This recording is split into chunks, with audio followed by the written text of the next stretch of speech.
What's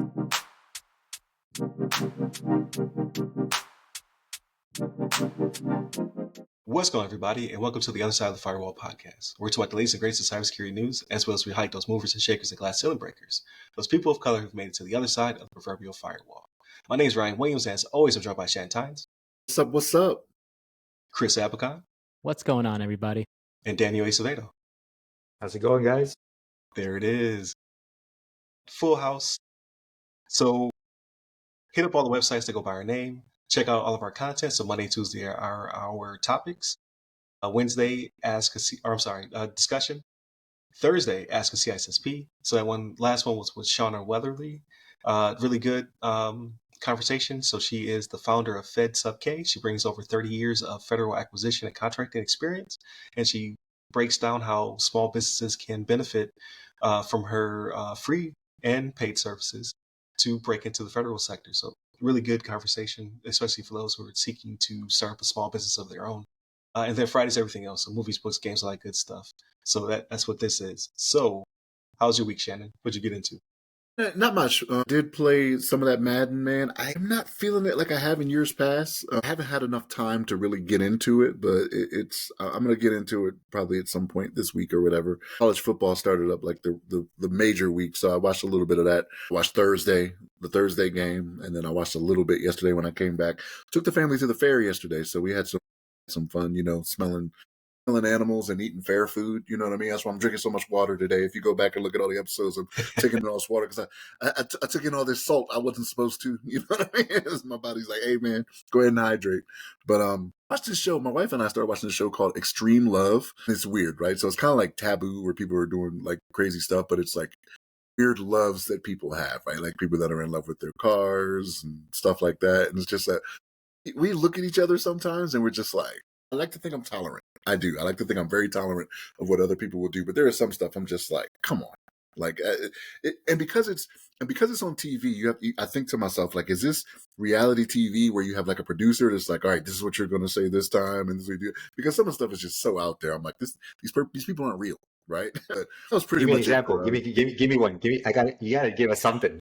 Give me one that was weird. Car one. Like this guy was in love with cars and like he started crying. So like it wasn't just cars. It was like a helicopter he fell in love with as well, right?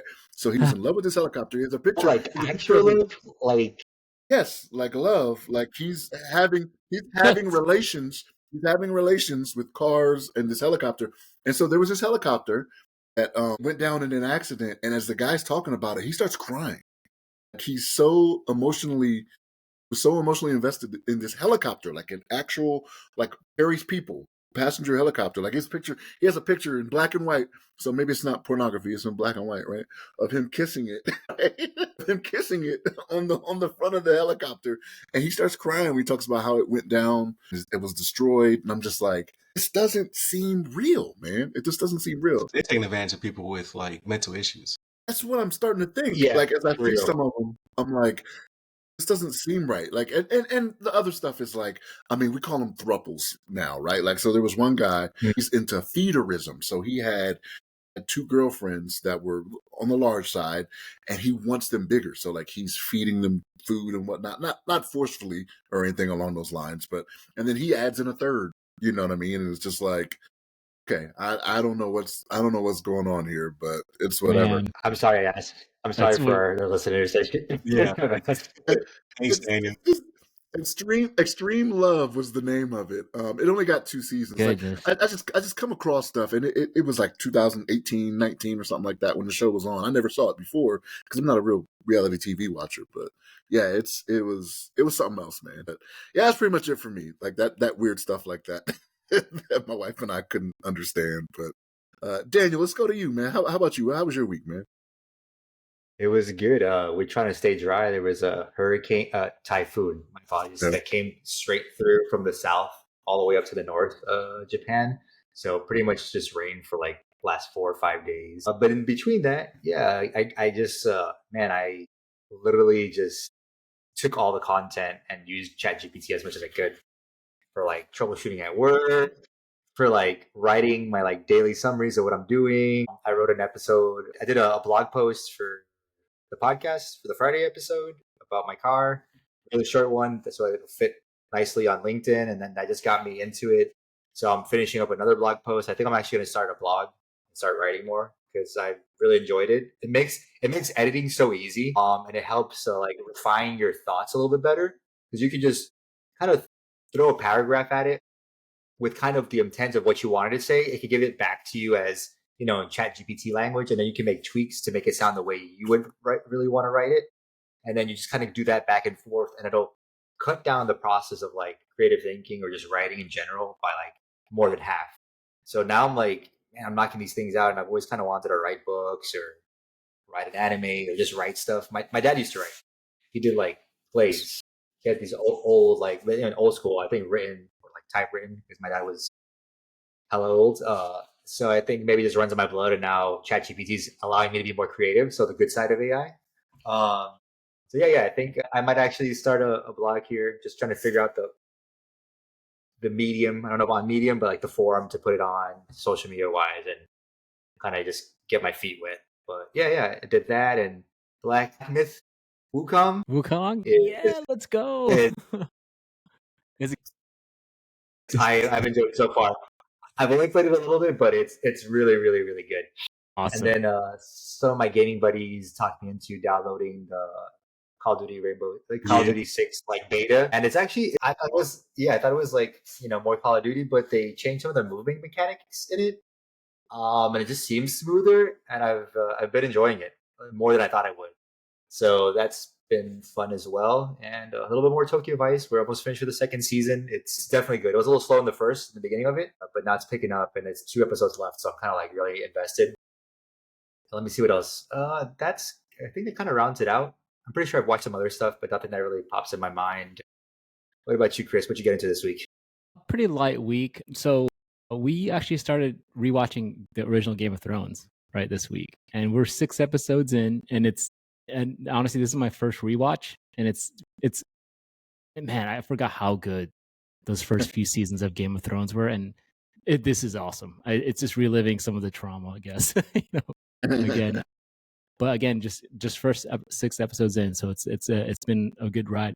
We found that we can't binge this as much as I used, because I don't know, like I think Game of Thrones is a very it's a heavy series, right? So it's hard to just like binge, and you got to take stuff in and like let it savor. So that's kind of how we've been taking it. On the other side, it's more.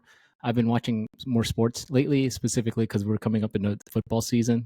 There was college football right this week, so it's good stuff. Also looking forward to the season opener for NFL, so that should be fun. And I've also been watching a lot of U.S. Open tennis. Right, I'm a big tennis fan. So it's at the time of this recording, it's a week through it. So a big fan. One of these days, I want to make it over to Flushing Meadows in New York and check it out. But maybe planning upsets in this year's.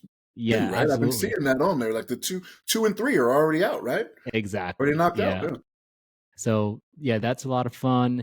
And last thing I wanted to touch was I am getting the itch to build a computer for no reason. It happens maybe once or twice a year. For no reason. It just happened this time. It's like I saw something on YouTube, and it's like it's talking about Intel and AMD processors. I'm like, man, I've never built an AMD machine.